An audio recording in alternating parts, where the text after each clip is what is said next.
Dizem por aí que contra fatos não há argumentos. Se você acabou de chegar nesse canal, meu nome é Jana Viscardi, sou eu mesma, dona e proprietária desse modestíssimo espaço, sejam todos muito bem-vindos. Você pode me encontrar em várias redes sociais, eu deixo em geral os links para você poder me acompanhar nesses outros espaços.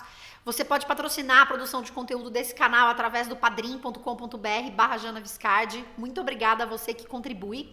E você pode interagir com esse conteúdo aqui de diferentes formas. A primeira delas é aquela que a gente mais fala, que é o comentar, deixar aqui a sua sugestão. Para mim isso é importante, é um termômetro para eu entender quais são os temas que agradam, o que você está pensando sobre essas coisas que eu trago aqui. Você pode deixar o like ou dislike e pode também, como eu sempre digo, compartilhar esse conteúdo com outras pessoas que porventura não conhecem o que eu faço aqui, e isso é muito importante para ajudar o meu canal a crescer. Nesse período de pandemia, eu tenho deixado aqui um QR Code do grupo de voluntários chamado Sobrevivendo ao Corona. Eles têm apoiado famílias em São Paulo que estão precisando de ajuda nesse período de pandemia, distribuindo não só kits de higiene para essas pessoas, mas também cestas básicas. Eu deixo aqui embaixo na descrição do vídeo também as referências desse grupo para você procurar mais informações. De repente você até se torna um voluntário para apoiar essa causa que é tão importante. Se você for usar o QR Code, não se esqueça de checar que quando você aponta o seu celular, o que aparece para você é o apoio ao Sobrevivendo ao Corona, tá bem? E hoje nós estamos aqui para falar de fatos, mais um desses notícias incríveis.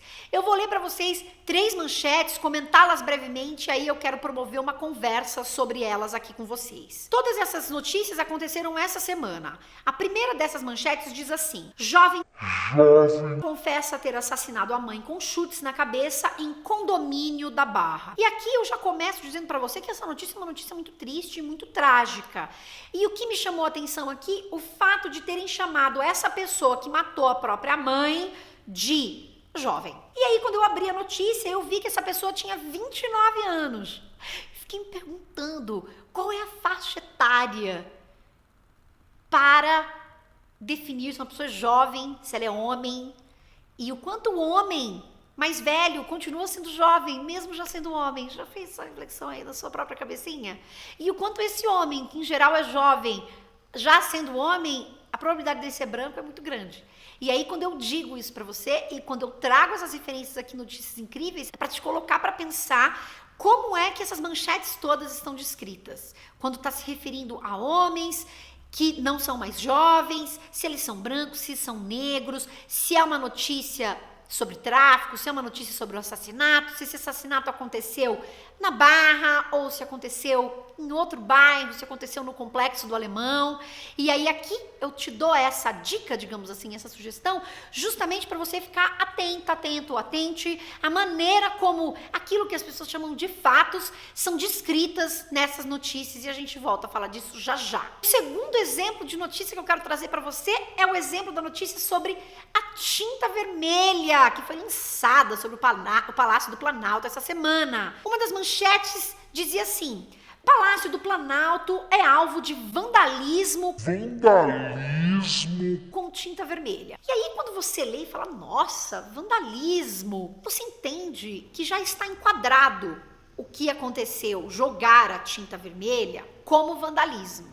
Não se escolheu uma outra palavra que poderia ter sido escolhida, como, por exemplo, protesto. E aí é interessante pensar, por exemplo, que no caso do Estadão isso mudou. Primeiro eles usaram rampa do Planalto é coberta com tinta vermelha em ato de vandalismo, inclusive como eu vi essa manchete lá no Twitter, para depois atualizarem para dizer parte da rampa do Palácio do Planalto é coberta com tinta vermelha em protesto. Homem é detido. Há uma diferença muito grande em enquadrar a manchete como protesto ou como vandalismo. Essas duas coisas são possíveis. Estou dizendo que não pode nenhuma ou nem outra. Mas isso nos ajuda a entender como é que essas manchetes estão caracterizando aquilo que acontece e não estão apresentando uma verdade única, mas uma maneira de apresentar aquilo que aconteceu. E aí, nesse caso, tem um outro elemento interessante, que é pensar quem foi ouvido para falar sobre esse episódio, o que nos ajuda a entender, o que poderia nos ajudar a entender, inclusive, a escolha pela palavra vandalismo.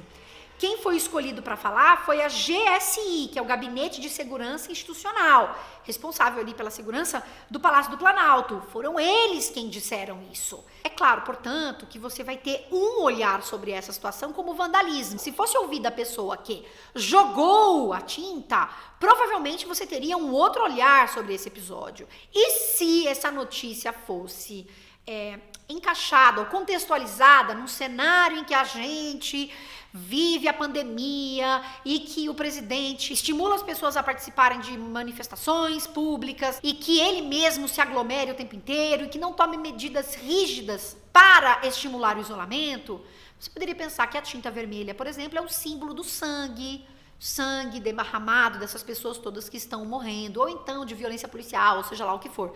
Essa é uma outra interpretação se a gente tivesse ouvido outras pessoas e não essas que foram escolhidas aqui. Então é interessante pensar também uma notícia, quem é escolhido para ser ouvido. Entende? E em todas as notícias, em todo tipo de matéria que a gente vê. É para desacreditar de tudo que é dito? Não, mas é para entender as perspectivas dessas histórias. O último exemplo que eu quero trazer para vocês é esse aqui, ó. O digníssimo governador do estado de São Paulo, João Dória, ele tem feito coletivas para falar das ações com relação ao coronavírus, bastante diferente do presidente, o que para ele, atenção, é muito importante. Ser muito diferente do presidente é fundamental para ele. Por quê? Gente, daqui a 2 anos tem o quê, gente? Eleições presidenciais. O pessoal, você sabe que, né? Tá sempre atento a isso aí. E aí a manchete da UOL diz assim: o governador de São Paulo, João Dória, PSDB, anunciou nesta quinta-feira 11 que o Instituto Butantan e o governo estadual assinaram acordo com o laboratório chinês Sinovac Biotech para a produção nacional em larga escala da vacina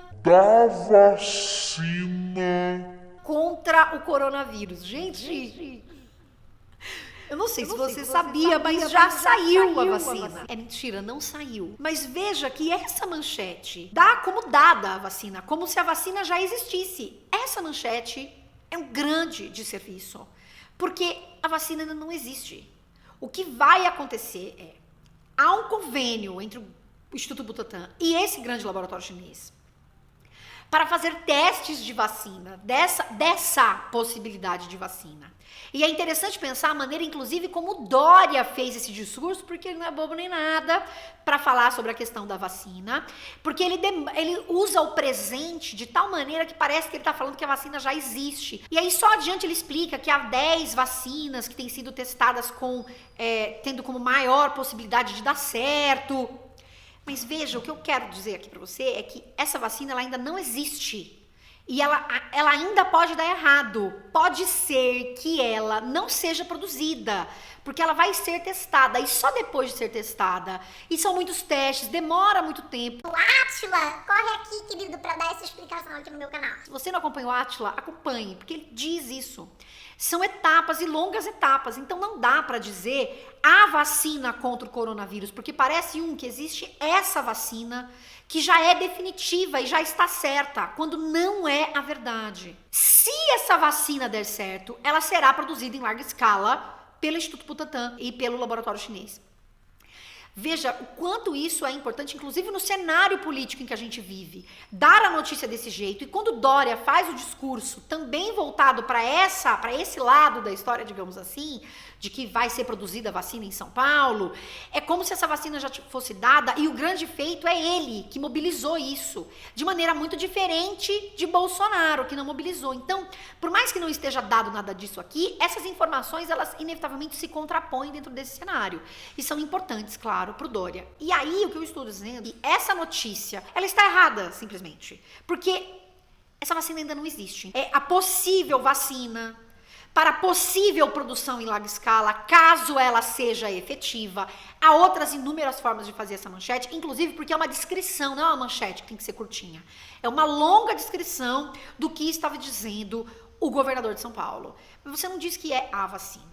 E aí isso me importa, esses 3 exemplos, eles me importam para mostrar para vocês, gente, que essa coisa do fato reportado pela mídia, que supostamente é objetiva e que traz um fato, na verdade, há várias formas de descrever esse fato. O vandalismo pode ser protesto, o jovem não é jovem, é um homem. E a vacina é uma possível vacina. E tudo isso me interessa e me importa fazer e seguir fazendo as notícias incríveis justamente para a gente cada vez mais ter clareza de que um texto, ele não é o espelho do mundo. Esse texto, ele é um olhar sobre o mundo. Ele é uma interpretação sobre o mundo. Há várias camadas aí, até a gente chegar ao que seria essa verdade, digamos assim. Você tem o repórter que escreveu a notícia. No caso, por exemplo, da notícia sobre o tal vandalismo, você tem não só o repórter que escreveu a notícia e o conselho editorial desse jornal, mas você tem também as pessoas que foram escolhidas para serem ouvidas sobre esse episódio. Nesse caso específico da vacina, é isso, é uma possível vacina, é uma vacina que está em fase de testes. Isso me importa muito. Significa, então, que nada existe? Não é que nada existe, mas é para você entender que um texto ele não é o espelho do mundo. E que essas notícias, quando elas são reportadas, elas trazem perspectivas que têm a ver com quem foi escutado, que tem a ver com quem escreveu, de que grupo essa pessoa faz parte, essa pessoa que escreveu faz parte dentro desse grupo editorial, desse jornal que produziu a matéria, e tudo isso impacta na maneira como essa realidade, digamos assim, como esse fato está sendo reportado. E para você que está aí do outro lado, é importante reconhecer que haverá sempre essas variações. E que o seu objetivo, digamos assim, ao ler uma matéria, é reconhecer essas variações. E que essas fontes, elas são importantes de existir, várias delas, justamente porque elas vão trazer um lado, o outro lado, e é através da observação dessas várias possibilidades que você cria esse prisma aí, esse quebra-cabeças que pode te permitir ter um olhar mais consistente, ou você construir a sua interpretação daquilo de maneira mais consistente. E esse é um tema interessante de pensar, inclusive, sobre quando a gente desmerece todas as instituições a ponto de que elas deveriam ruir, não deveriam existir, e aí a fake news se torna uma verdade, a verdade. É interessante a gente pensar sobre isso, né? O que leva, então, a esse lugar de você acreditar em coisas que não tem absolutamente nada a ver, nenhuma relação com o que de fato aconteceu, mas que seriam essa uma perspectiva. Então, eu tô aqui dando uma viajandinha agora no final, mas é justamente para a gente olhar para todos esses meios de imprensa, justamente com esse cuidado de entender de onde é que está a lente daquela câmera apontando e para onde é que ela não aponta. Esse é o Notícias Incríveis de hoje. Feliz seria a nação que tivesse uma vacina. Mas vai com calma, Dória, que não tem não. Então, sei que você está querendo que tenha para essa eleição ser melhor para você, mas respira, queridinho. Tchau, gente.